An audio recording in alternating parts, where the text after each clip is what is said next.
Bienvenue sur l'épisode 47 de Plein Potentiel. Je suis très content de vous présenter l'épisode d'aujourd'hui, tout simplement parce que c'est un épisode où vous allez avoir vraiment plusieurs informations de valeur et vous allez en apprendre beaucoup. Mon invité, c'est Geneviève Cardella-Rainfray. Qui est-elle? C'est tout d'abord une passionnée de sport.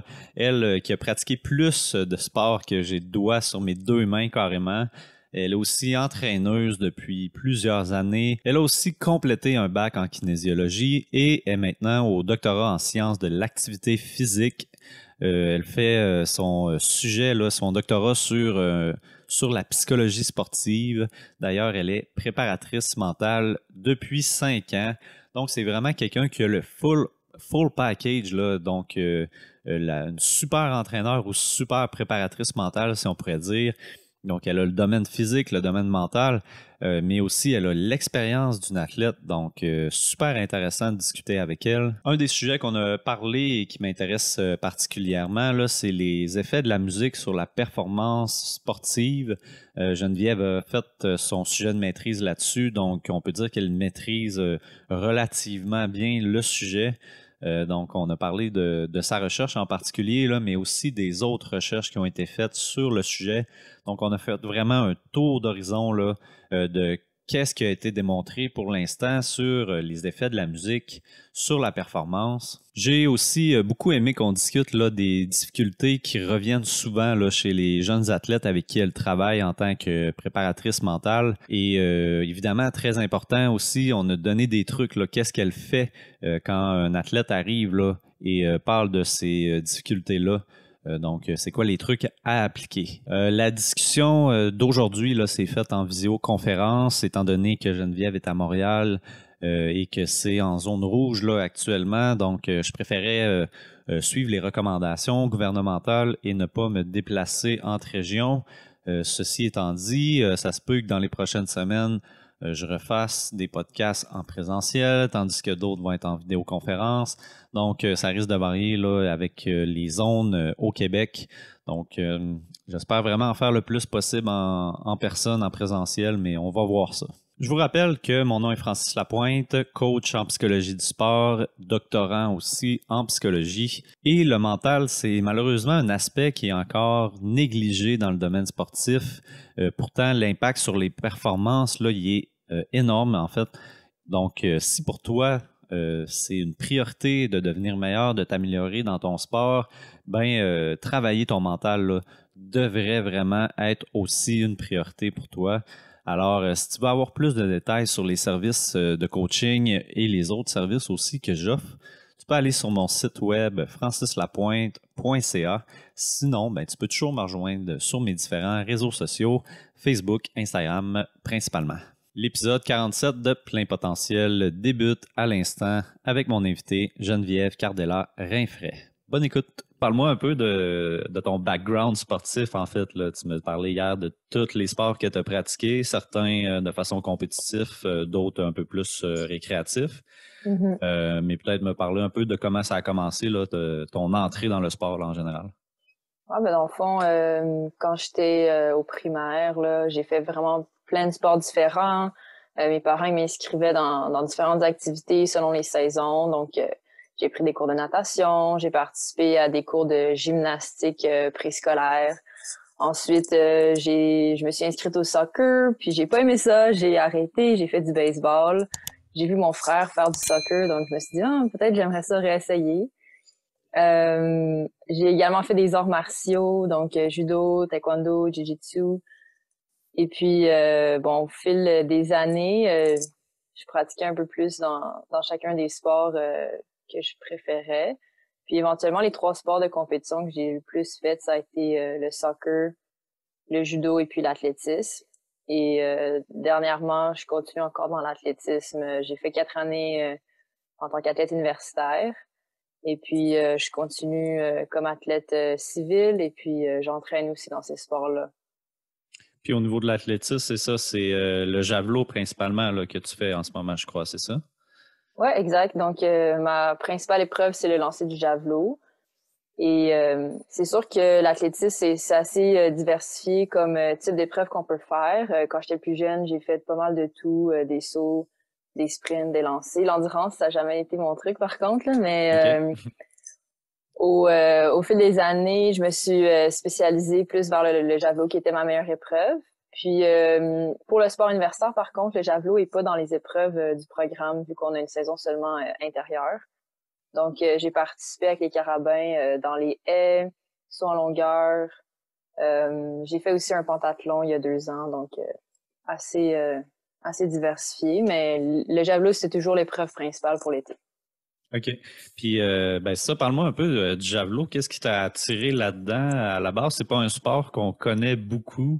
Mm-hmm. Moi, en tout cas, puis je pense que les gens en général aussi connaissent peu ça. C'est quoi qui t'a attiré là-dedans, toi? Je dirais que c'était comme plus venu naturellement. Quand j'étais jeune, comme je t'avais dit, j'avais participé un peu au baseball.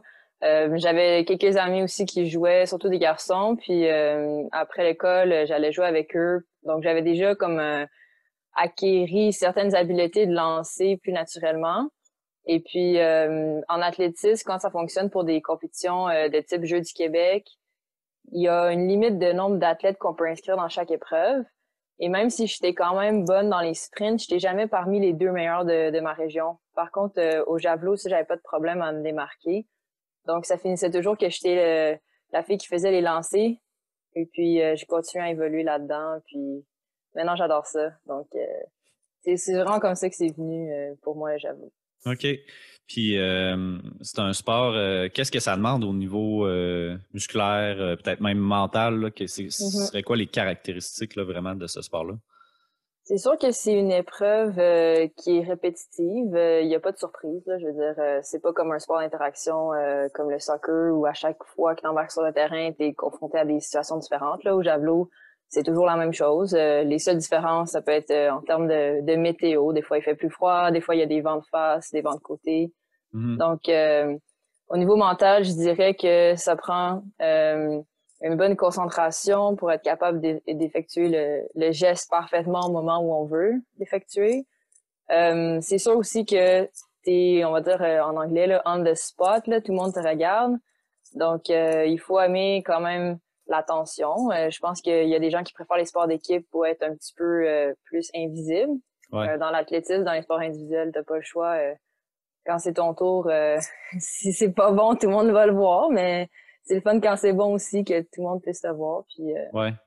ça Cette, prend. justement, cette attention-là, cette concentration-là, dans les compétitions, as-tu développé des trucs pour que tu sois capable d'entrer justement dans cette bulle-là sans être dérangé? Je pense que j'ai toujours été une athlète qui avait des capacités j'ai toujours été capable de me dépasser dans les moments clés. Mes meilleures performances, c'était dans les grands championnats. Mon record personnel, j'ai fait l'année passée au championnat canadien à Montréal devant ma famille et mes amis. Donc, ça a toujours été quelque chose d'important pour moi. On va dire comme être clutch. Ouais, Donc, ouais. d'être Être capable capable de de... performer quand ça compte, là. Exact, exact. Euh, je pense que, bon, c'est sûr, comme tu sais, avec mon bagage d'études en psychologie du sport, ça m'a aidé dès les premiers cours que j'ai pris au bac de comprendre certaines choses, mais c'est sûr qu'il y a des choses que je faisais déjà. Par exemple, juste pour me mettre en confiance, d'être capable à l'entraînement, garder les meilleurs essais et de pas m'acharner. S'il y a une journée que ça va moins bien à l'entraînement, ben ça va moins bien, puis on arrête, puis c'est tout. Puis Mhm. si après ça, on retourne à la maison, puis je suis capable de retravailler certaines choses, ben tant mieux parce que la pratique suivante, je vais être encore physiquement prête à le faire. Tandis que je crois qu'il y a des athlètes qui s'acharnent trop quand ça va pas bien. Puis physiquement, c'est sûr qu'ils peuvent avoir un peu moins de capacités. Je pense que c'est important de s'écouter. Puis dans les moments où ça compte, de se concentrer sur soi-même. Puis de juste être capable de se donner des objectifs réalistes en fonction de ce que tu démontres à l'entraînement. Là, je pense que peut-être des gens, des fois, surtout quand tu arrives dans les catégories seniors, quand tu es jeune, tu es habitué là, à chaque compétition, tu bats ton record. Mhm. OK, Mais ouais. Ça progresse très vite, là. quand tu deviens plus vieux, pendant 5 ans, j'ai pas fait de record personnel. Puis Je savais que je progressais parce qu'il y avait des choses en musculation, par exemple, ou en entraînement qui progressaient, mais ça paraissait pas sur mon lancer, mais je pense juste de garder la confiance et la constance dans ce qu'on fait. Ouais, fait que je ce que j'entends, c'est beaucoup aussi d'être disons bienveillant avec soi-même là, tu sais, de reconnaître que des journées, tu peux pas tout le temps être clutch, justement, tu peux pas tout le temps être dans ta zone, tu peux pas tout le temps être parfait, puis il va en avoir des journées là, que ça va moins bien, puis être capable de reconnaître que ça fait partie du sport, peu importe le sport, puis que Mhm, ça te définit pas non plus comme athlète, là. mhm. Non, ça, je pense que je suis une tête quand même rationnelle. Si je compare avec d'autres personnes qui peuvent avoir des gros hauts et des gros bas en entraînement, côté émotionnel, je suis pas ce genre-là. Je vais pas pleurer après une défaite. Si j'ai une contre-performance, je vais clairement être très frustrée, mais je vais être capable de comprendre pourquoi, puis de trouver les erreurs que j'ai faites et de les corriger. Et Mm. puis, c'est rare que genre des séquences où ça va pas bien. Là. Rapidement, on retourne dans l'entraînement, puis on modifie ce qui a pas bien été. Après, ça revient comme on veut. Tente plus en mode solution, là, dans le fond, qu'en mode frustration ou Mhm. quoi que ce soit. Puis moi, j'ai l'impression que les athlètes, peut-être, qui justement ont de la misère à dealer avec les moins bonnes journées, c'est qu'ils laissent l'ego des fois entrer dans leur tête de genre j'ai pas bien performé, je veux me reprendre, que ce soit pour eux-mêmes ou pour prouver aux autres, prouver à l'entraîneur. Tandis que l'ego parfois il est bon, mais parfois il faut que tu le mettes de côté là. Ouais, exactement. Ouais. Tu as aussi plusieurs expériences en tant qu'entraîneur. C'est-tu facile de coacher quand on a été athlète dans un sport ou ça présente quand même certains défis?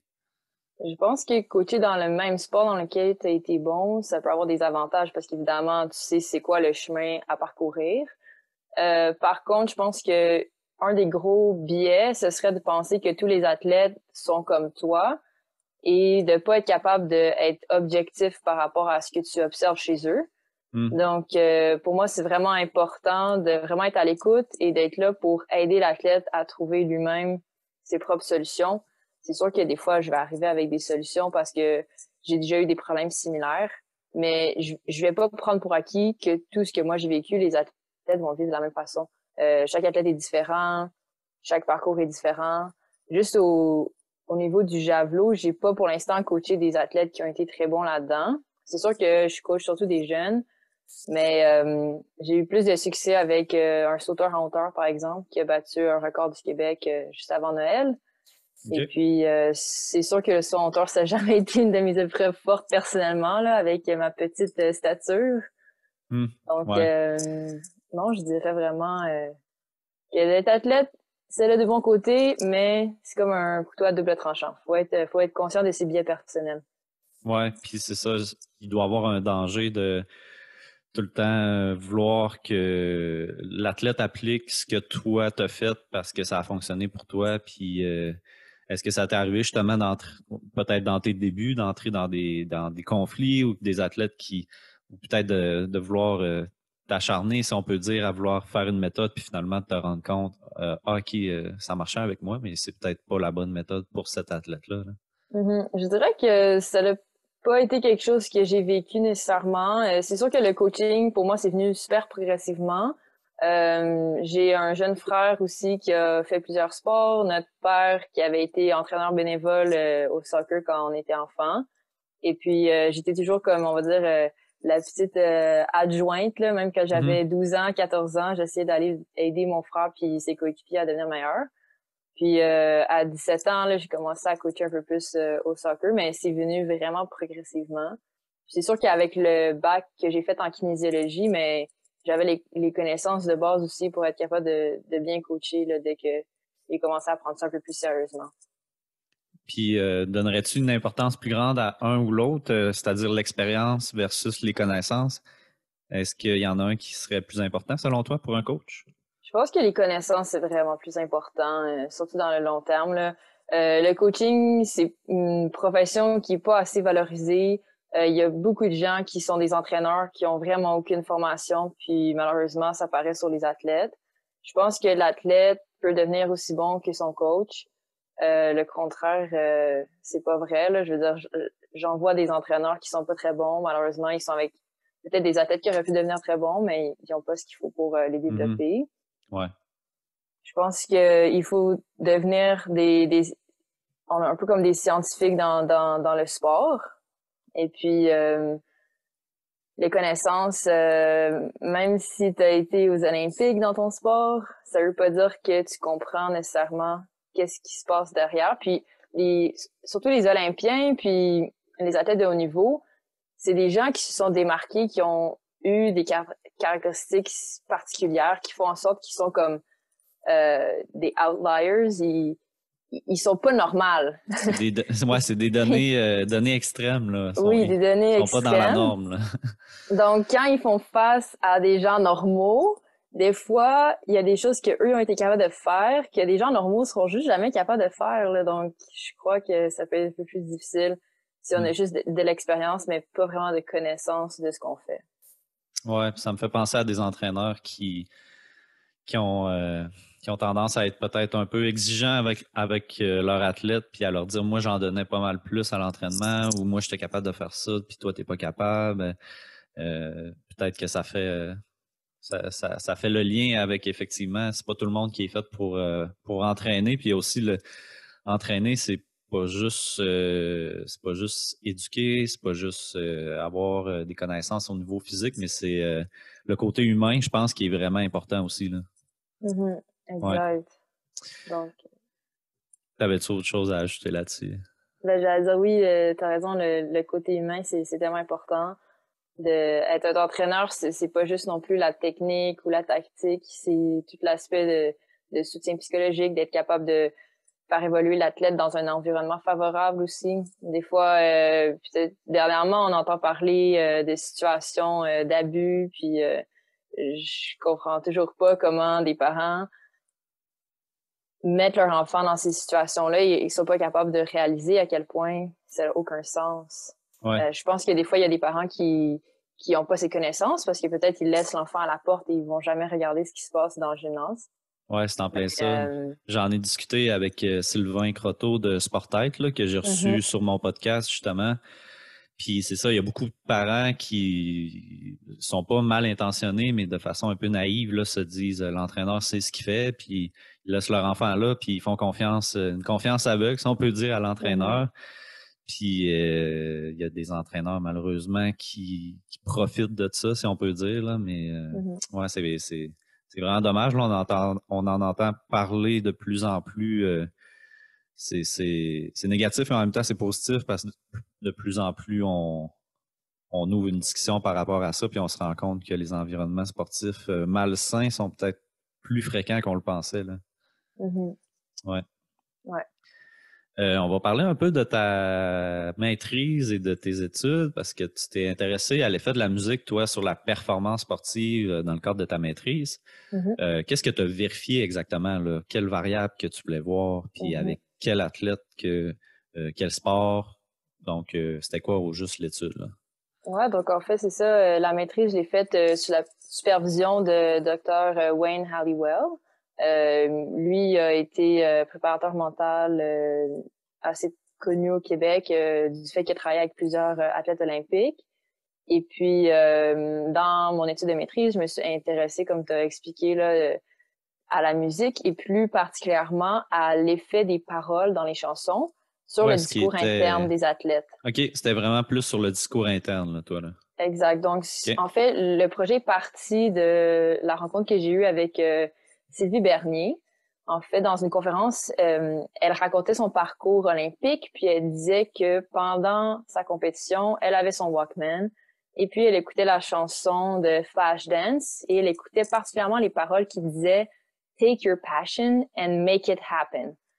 Et elle disait qu'entre chaque plongeon, elle retournait, elle rembobinait sa cassette audio, puis elle se concentrait vraiment sur ça pour, premièrement, bloquer les sons externes, de pas entendre la foule réagir s'il y avait un adversaire, autant si elle avait fait un bon plongeon qu'un mauvais plongeon, de pas entendre les scores non plus pour pas se laisser déconcentrer par le résultat, puis d'être vraiment juste dans le processus, dans le moment présent. En plus d'avoir un effet peut-être motivateur au niveau des paroles. Exact, exact. Donc, je me suis dit, wow, OK, c'est vraiment intéressant, cette anecdote. Est-ce qu'on peut aller creuser un petit peu plus? Est-ce qu'il y a d'autres athlètes qui ont également utilisé ces techniques-là? Et donc, j'ai monté le projet, puis j'ai fait des entrevues avec 10 Olympiens dans des sports surtout technico-artistiques, un peu comme Sylvie Bernier. Donc, j'ai des athlètes en ski acrobatique, j'avais des athlètes en nage synchronisé, euh, Gymnastique en dessous là-dedans.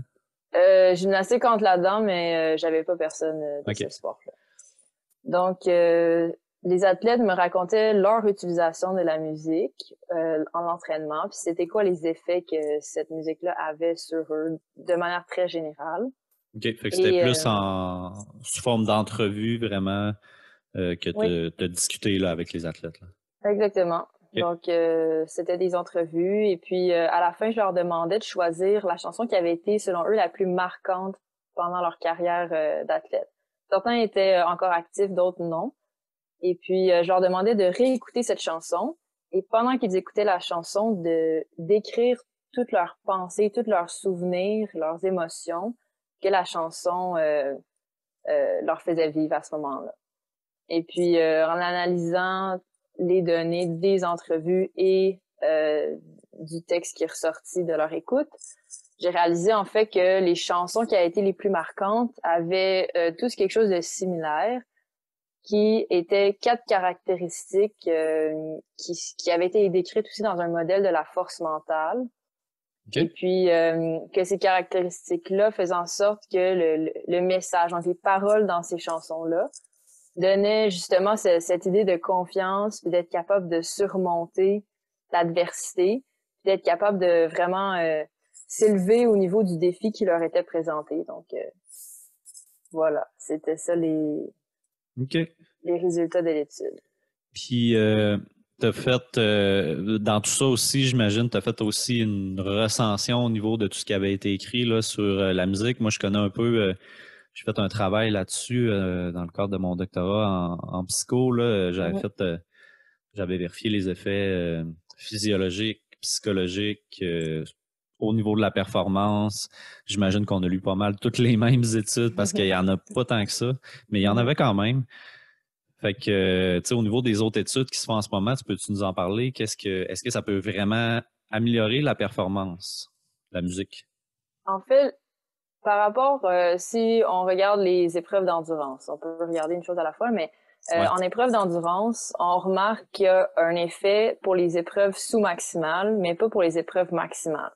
Donc, l'hypothèse, ce serait que la musique jouerait comme un effet analgésique et puis ça ferait en sorte que la personne pourrait courir un peu plus longtemps, à une intensité peut-être un peu plus haute, mais encore une fois, de manière sous-maximale. Donc, si je décide d'aller faire un marathon puis que je veux avoir ma musique pour m'aider, ben si j'essaie de courir le meilleur temps de ma vie, il y aura pas nécessairement un effet marqué Ouais. sur le temps que ça va Parce que avoir ça pris de c'est vraiment parcourir un la distance.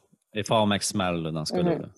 Peut-être que je vais avoir eu des affects qui vont être un peu plus positifs. Donc, au niveau émotionnel, je vais m'être senti mieux pendant mon marathon, mais je vais pas abaisser mon temps juste Ouais. parce que j'ai écouté de la musique. Donc, il y a vraiment une barrière physiologique à ce niveau-là. Puis au Euh, niveau sous-maximal, je pense qu'on mentionne, c'est que ce qui explique ça, c'est l'effet de distraction là, qu'on a parlé tantôt, mhm, qui peut faire aussi là, que la personne a une perception de l'effort qui est un peu moins élevée. Là. exactement. Puis, il y a aussi un autre effet, pas juste l'effet de distraction du fait que on est en train de penser à la musique plutôt que penser à la douleur corporelle, mais il peut aussi, pour les sports cycliques, avoir un effet de synchronisation. Donc Ouais. là, ce que ça veut dire, c'est que si, par exemple, je m'en vais courir et puis que à chaque fois que je mets mon pied à terre dans le rythme de la musique, là, si ça va au même rythme, il semblerait avoir des bénéfices au niveau de l'efficacité mécanique. Donc, il pourrait avoir une petite économie de ces niveaux-là, mais encore une fois, ça fonctionne juste quand c'est des efforts sous-maximum. Ouais. Puis Donc, moi, je le teste parfois, là, ça, là, au niveau du BPM, là, il y a moyen mhm, il y a moyen de trouver le BPM d'une chanson. mhm, Puis j'avais lu là, un article qui associait les BPM avec les rythmes moyens de la course. Fait que, tu sais, des fois, je m'amuse à faire un BPM un peu plus rapide pour améliorer mes performances. Puis ça peut quand même avoir un effet, là. Tu sais, il n'y a rien de scientifique là, mais moi, je trouve que ça m'aide, ça me motive. Puis, tu sais, j'essaie vraiment de faire tomber mes pieds au même rythme que le son de la musique. Puis, je trouve que c'est le fun à faire. Fait que, tu sais, puis c'est quand même facile à faire aussi, là. Tu te fais une playlist dans ton Spotify ou Apple Mhm. Music, puis tu pars avec ça, là. Exact. Puis d'ailleurs, tu parles de Spotify. Il y avait lancé une application il y a quelques années. Malheureusement, la technologie, je crois, a juste pas été développée ou ils ont pas été capables de OK? l'optimiser. Le principe derrière ça, c'est qu'ils te proposaient des rythmes, puis les rythmes s'ajustaient à ton rythme de course. Donc, tu joguais pendant un certain moment à une vitesse constante, et puis le podomètre là, qui se trouve dans les appareils détectait le rythme de course et modifiait le rythme de la musique pour être capable d'avoir cet effet de synchronisation. Mais OK. malheureusement, ça n'existait plus. C'est vraiment cool comme idée, là. Fait que, Mhm. mettons, il changeait pas nécessairement la chanson, là. Il pouvait ralentir la chanson pour que ça Mhm. fitte avec ton rythme, c'est ça? J'ai l'impression que c'était pas des chansons sur lesquelles il y avait des paroles. Je pense que c'était vraiment juste OK. une musique stimulante, des instruments, mais je pense pas que la personne chantait. Euh, OK. mais oui, c'est ça, Ouais, ben exactement. c'est ça aussi avec les études à ce niveau-là. Il y en a beaucoup. Ça a commencé avec ça. Ça a commencé avec les effets de la musique classique sur la relaxation ou sur la concentration.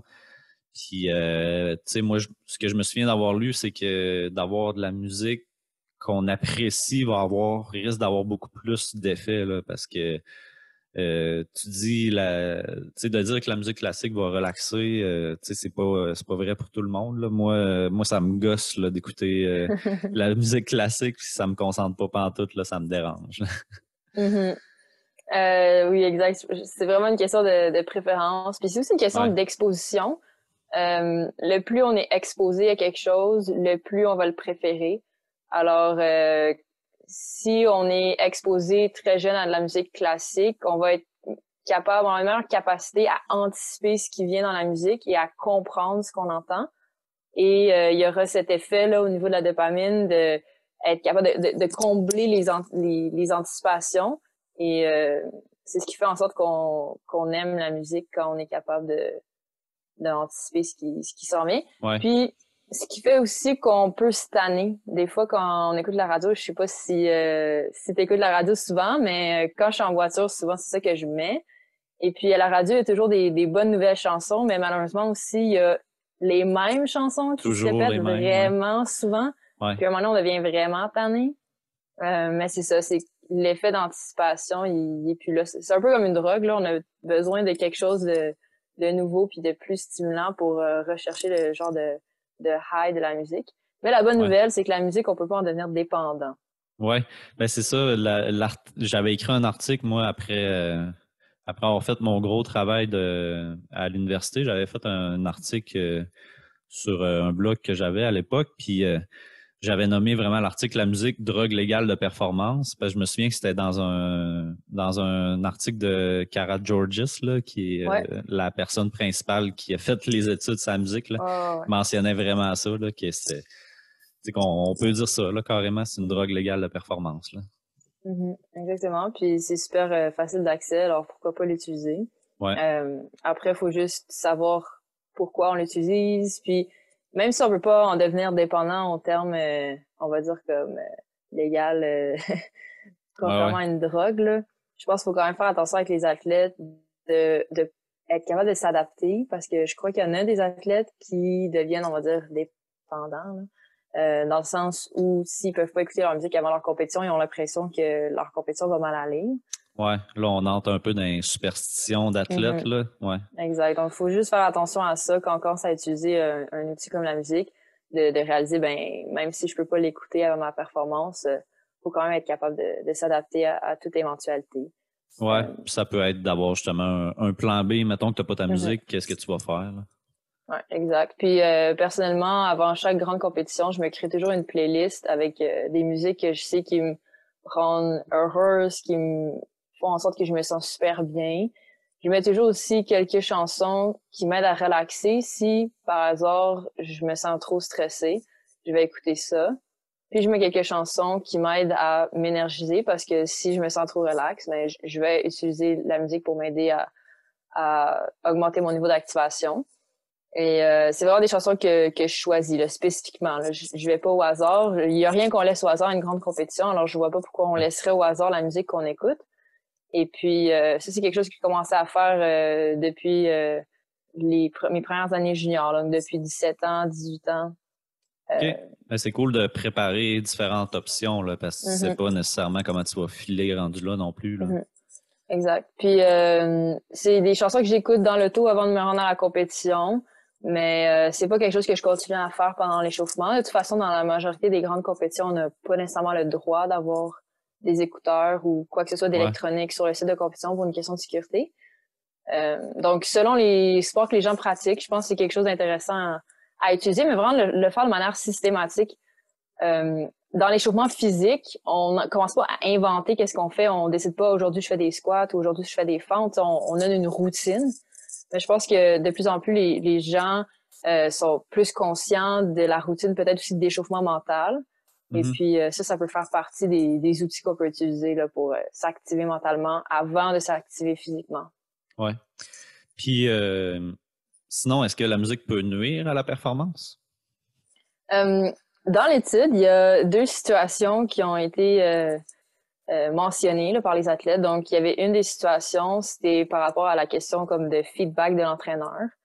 Donc, il disait par exemple que si en ski, il écoutait sa musique puis que l'entraîneur voulait lui donner du cueing, là, des informations spécifiques Ouais. à certains moments de la descente, ben là, c'est sûr qu'il peut pas écouter sa musique parce que sinon, il n'entendra pas le coach. Donc, Ouais. c'était pas plus compliqué que ça.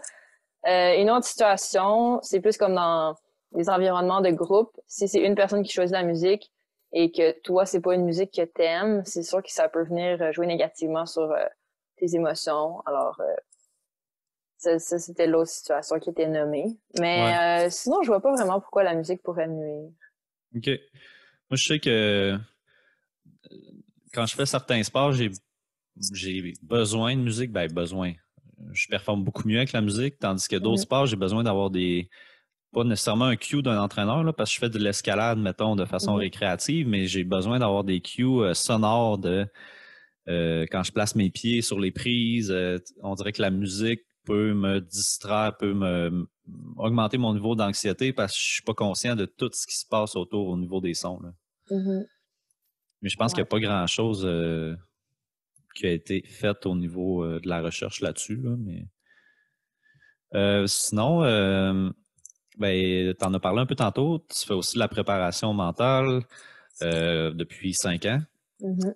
Mais avant de commencer à faire ça, en tant qu'athlète, tu dirais que c'est quand que tu as remarqué là, que ton mental avait un impact sur tes performances? Euh, je peux pas me rappeler d'un moment particulier. Quand j'avais 15 ans, je jouais pour les Lakers du Lac-Saint-Louis au soccer. C'est un club 3A, on joue dans la Ligue du Québec. Puis on avait eu un préparateur mental, il s'appelle Fabien Abejan, qui travaille maintenant avec l'équipe nationale de patinage de vitesse, entre autres, et il travaille aussi avec l'équipe nationale de plongeon au dernier jeu de Rio.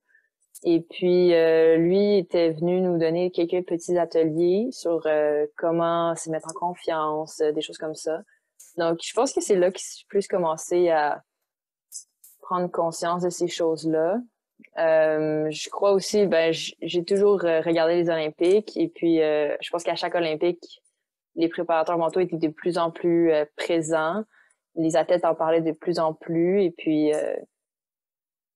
je pense après quand je suis rentrée au baccalauréat puis que j'avais des cours aussi avec Wayne, c'est là que j'ai vraiment accroché puis c'est vraiment devenu comme une passion pour moi de vouloir développer cet aspect autant pour aider les autres athlètes que pour moi-même optimiser mes performances. Ouais.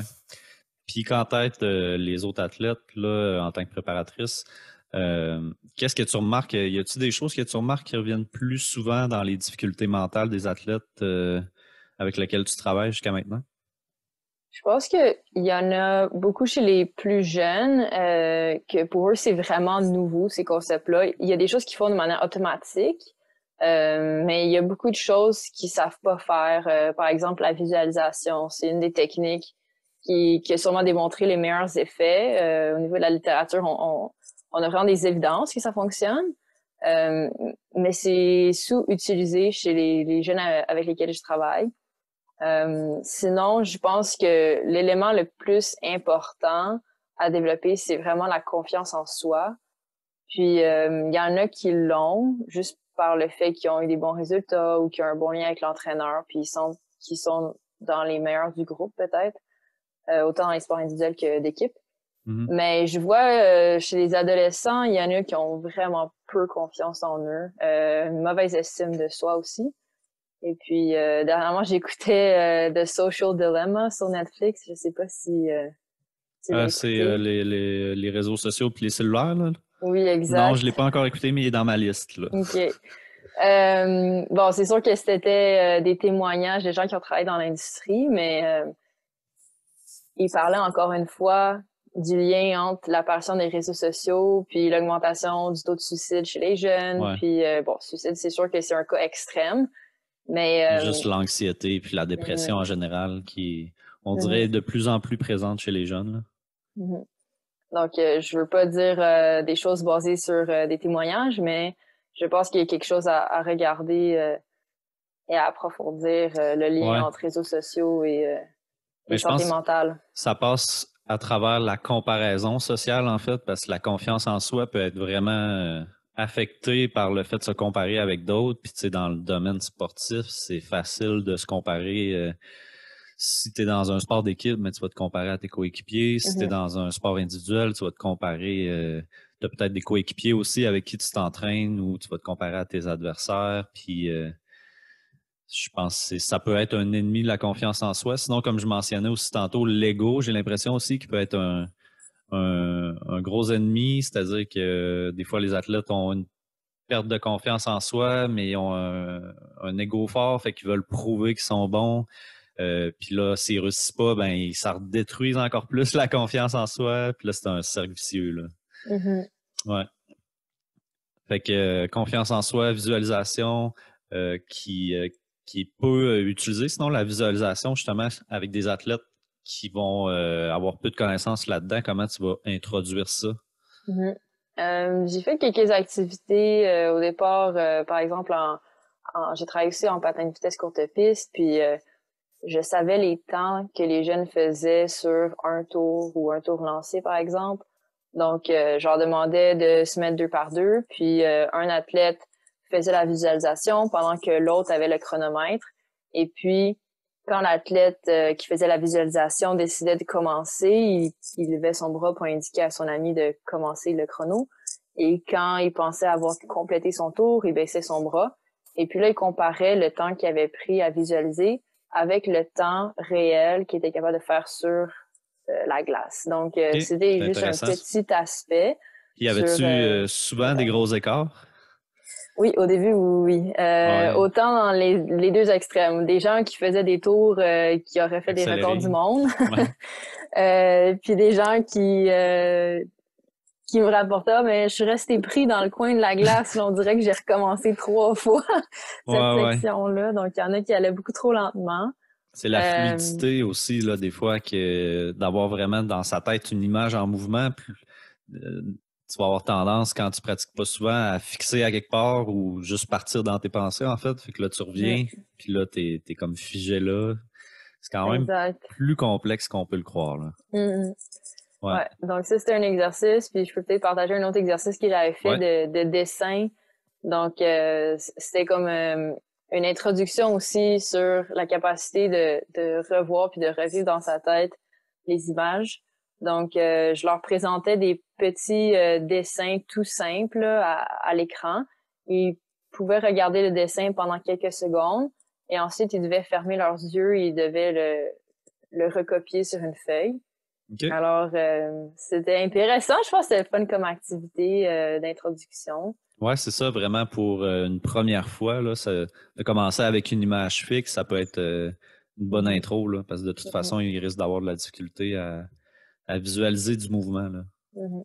Ouais. J'ai vu que tu avais organisé une conférence en ligne en juin dernier portant Oui. sur l'homosexualité dans le sport. Mm-hmm. Je trouvais ça vraiment intéressant d'en parler aujourd'hui. C'était quoi l'objectif de cette discussion-là?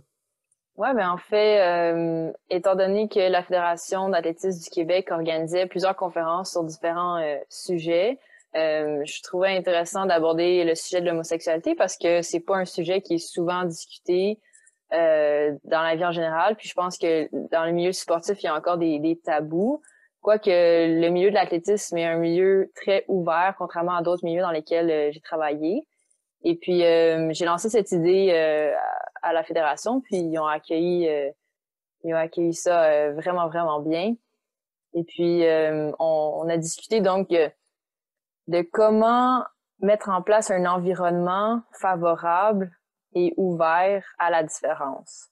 Donc de comment être capable de faire en sorte que les jeunes qui sont homosexuels ils sont pas obligés de le dire qu'ils le sont, mais s'ils veulent le dire, qu'ils se sentent à l'aise de le faire, qu'ils se sentent compris, écoutés. Et souvent, c'est que la première réaction, la première fois que tu vas le dire, si ça va bien, ça va t'ouvrir tellement de portes, mais si ça va mal, ça peut vraiment se refermer rapidement, puis ça peut vraiment devenir difficile. Et puis, je pense que le milieu sportif, c'est souvent un peu comme une deuxième famille pour les athlètes. Et je trouvais ça important de sensibiliser la communauté à cette réalité qui peut parfois sembler un peu banale. Des fois, on pense, ah ben, on est rendu en 2020, on est encore en train de parler de ça? Ouais. Malheureusement, oui. Je pense que oui, c'est tellement important. Il y avait une conférence sur le sport au féminin. On va dire, ah ben là, on est en 2020, faut-il encore parler des femmes dans le sport? Oui, il faut encore en parler parce qu'il y a encore des inégalités. Alors, je pense que oui, il faut encore parler d'homosexualité. Puis je dis encore, mais c'est pas comme ça on en parlait beaucoup. Là, donc, on n'en parle pas tant que ça non plus, là. Non, c'est ça. Puis je pense qu'il y avait toi, il y avait une athlète homosexuelle, je pense, c'est ça? Oui, en fait, il y avait sur le panel, il y avait l'entraîneur-chef des Carabins en athlétisme, qui est également entraîneur à Saint-Laurent, qui lui a été athlète aussi avant ça. Donc, je trouvais ça intéressant d'avoir quelqu'un un peu plus vieux qui était capable de témoigner de l'évolution du sujet. Puis ensuite, il y avait aussi deux autres garçons, un qui faisait ses études à Montréal, mais qui vient du bas du fleuve, et une autre athlète aussi qui fait maintenant des études à Sherbrooke, mais qui elle aussi vient du bas du fleuve, et un autre garçon qui vient de Montréal. Donc de voir des réalités différentes entre les grandes villes et les petits centres. Ouais, parce qu'il y a ça aussi, là, les petites régions, des fois, ça peut être encore plus difficile parce que t'es peut-être le ou la seule personne homosexuelle dans un grand rayon, là. Sinon, c'est quoi les recommandations, justement, qui sont ressorties de ça pour créer un environnement inclusif?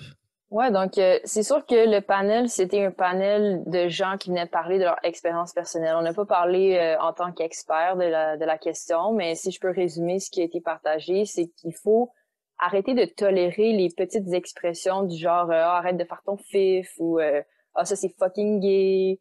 Des fois, ça n'a rien à voir avec l'homosexualité, c'est juste des expressions comme ça qui malheureusement veulent dire que ça c'est mauvais ou ça c'est faible, mais qui n'ont pas nécessairement de lien avec l'homosexualité. Donc, juste de plus tolérer. Si tu veux dire que quelque chose est plate, ennuyeux, dis c'est plate, c'est ennuyeux. Dis pas c'est gay ou dis pas c'est fif. Ou... Voilà. Donc, premièrement, d'arrêter de tolérer ce langage. Si tu es un entraîneur, que tu entends quelqu'un dire ah, relève-toi, asti de fif, ben t'as l'air pas ça. Même si la personne elle veut pas tenir des propos homophobes, c'est ce qu'elle a fait, jusqu'elle réalise ça. L'autre chose qui est ressortie, c'était par rapport au voyage sur la route. Donc, lorsqu'il y a des partages de lits, lorsqu'on est à l'hôtel, de juste s'assurer que tout le monde est confortable avec la situation. S'il y a un athlète qui est ouvertement homosexuel, autant pour les athlètes qui sont homosexuels que les athlètes qui ne le sont pas. de s'assurer qu'il y a une conversation autour de ça, puis qu'il n'y ait pas des malaises ou des gens qui se sentent pas bien dans la situation. Mm-hmm. OK. On arrive déjà à la conclusion. Quand on regarde ce qui t'occupe, là, on réalise que le sport est vraiment présent dans tous les aspects de ta vie. Athlète, entraîneur, études en kin, études en préparation mentale, psychologie sportive en plus. J'ai vraiment l'impression que tu es le full package du sport. C'est en ligne pour devenir une super entraîneur ou une super intervenante. Mais qu'est-ce que tu aimes autant du sport? Je pense que le sport, c'est un milieu vraiment enrichissant. J'aime le fait, comme quand on dit l'expression esprit sain dans un corps sain. Je trouve ça tellement important. Et puis, peut-être dans une autre vie, j'aurais été professeur d'éducation physique parce que je trouve que c'est un monde qui manque beaucoup d'amour et de ressources. Je pense que l'école doit un peu se trouver des manières, se donner des moyens de développer pas juste des esprits, mais des corps aussi. Quand on regarde le taux d'obésité au Canada, ça va pas dans la bonne direction, là. Puis quand je regarde ma cohorte en kin, les tests physiques qu'on faisait versus les cohortes de jeunes étudiants de première, deuxième année de kin avec lesquels je travaille, le taux, pas nécessairement d'obésité, mais de surpoids, là, la population se transforme. Et puis, finalement, j'ai décidé d'aller plus vers le milieu sportif et parascolaire. Mais je pense qu'il y a un besoin énorme chez toute la population. C'est quoi ton objectif de carrière, si on peut dire, après? Qu'est-ce que tu veux faire exactement? J'ai beaucoup de choses qui... Tu veux faire beaucoup de choses, j'imagine, comme en ce moment. Qui m'intéressent. Oui, il y a beaucoup de choses qui m'intéressent. Je pense que ultimement, j'aimerais travailler en préparation mentale. Je vais toujours rester intéressée par le développement physique des athlètes. Je me vois dans deux rôles. Soit que je développe un programme de préparation mentale, par exemple, pour les athlètes universitaires des Carabins en ce moment, ça existe pas. Ça serait une avenue. Sinon, j'ai une autre ambition de développer un centre à Montréal pour le coaching en athlétisme. Montréal est une ville qui regorge d'athlètes d'athlétisme, mais il y a pas de cohérence entre tout ce qui est fait dans tous les petits clubs de Montréal. Okay. J'ai vraiment le potentiel de développer quelque chose de super bien. Donc, je sais pas, encore beaucoup de possibilités. Oui. Good. En terminant, premièrement, merci d'avoir accepté l'invitation. Je ne sais pas si tu es présente sur les différents réseaux sociaux. As-tu une page d'athlète ou quoi que ce soit? Non, je suis vraiment pas très active sur les réseaux sociaux, à part Facebook, mon compte personnel. J'ai pas de Instagram, j'ai pas Twitter. Je compte pas les avoir non plus. Je trouve que je passe déjà trop de temps en Facebook, alors... OK, sage décision. C'est ça, ouais. C'est bon, si les gens veulent en savoir plus sur toi, je pense que juste avec ton nom, t'es facile à retrouver. Il n'y en a pas beaucoup des Geneviève Cardellard-Infray. Non, ça c'est la bonne nouvelle. Donc, si vous me trouvez sur Facebook, c'est moi. C'est ça. Donc, merci. Merci à toi, là. Merci beaucoup.